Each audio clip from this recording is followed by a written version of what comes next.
Ready? Start. Traditionally, India has been an outward looking country.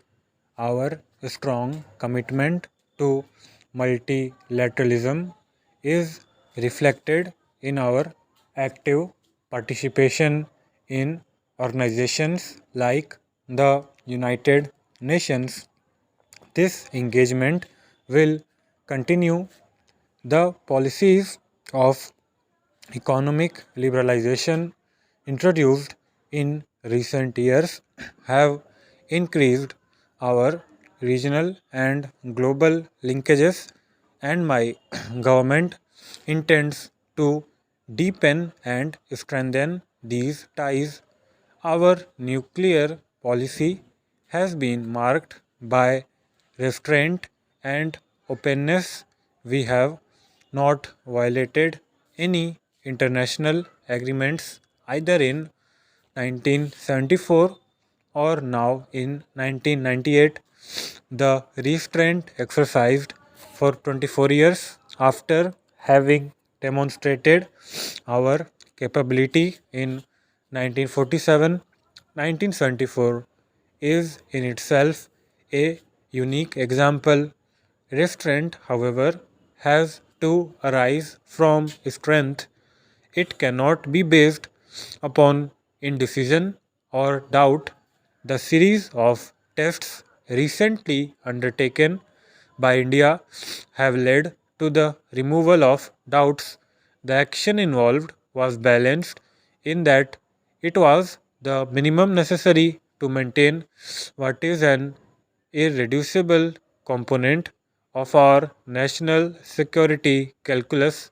Subsequently, government has already announced that India will now observe a voluntary moratorium and refrain from conducting underground nuclear test explosions. We have also indicated our willingness to move towards a legal formalization of this declaration. The House is no doubt aware of the different reactions that have emanated from the people of India and from different parts of the world. The overwhelming support of our citizens is our source of strength.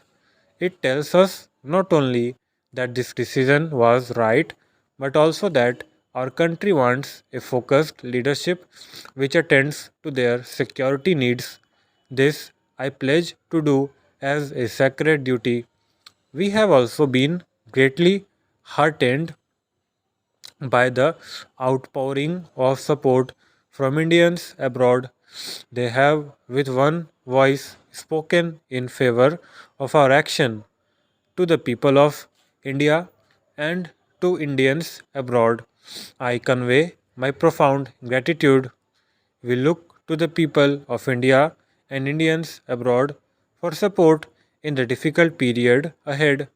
In this 50th year of our independence, we stand at a defining moment in our history. The rationale for the government's decision is based on the same policy tenets that have guided us for 5 decades. These policies have been sustained successfully because of an underlying national consensus. It is vital to maintain the consensus as the approach the next millennium. In my statement today and in the paper placed before the House, I have elaborated on the rationale behind. You have come from here from distant places to congratulate me. I am thankful to you.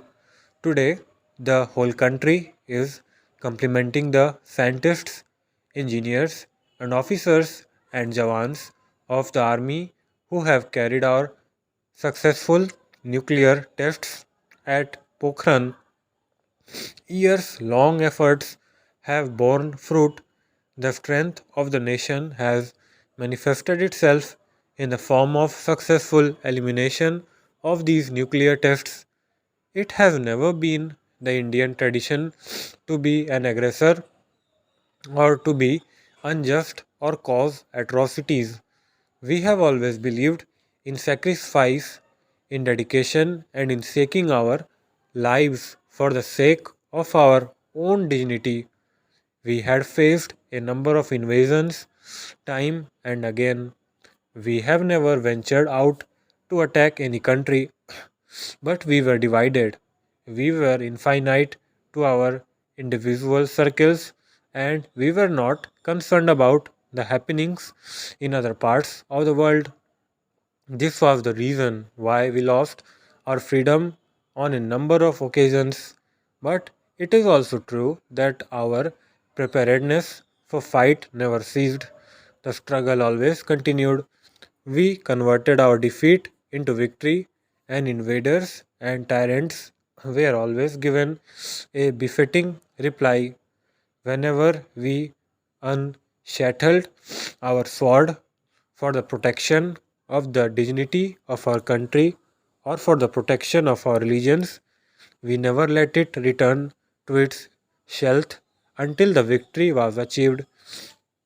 You are aware of the experience which Punjab had during the past 8 to 10 years.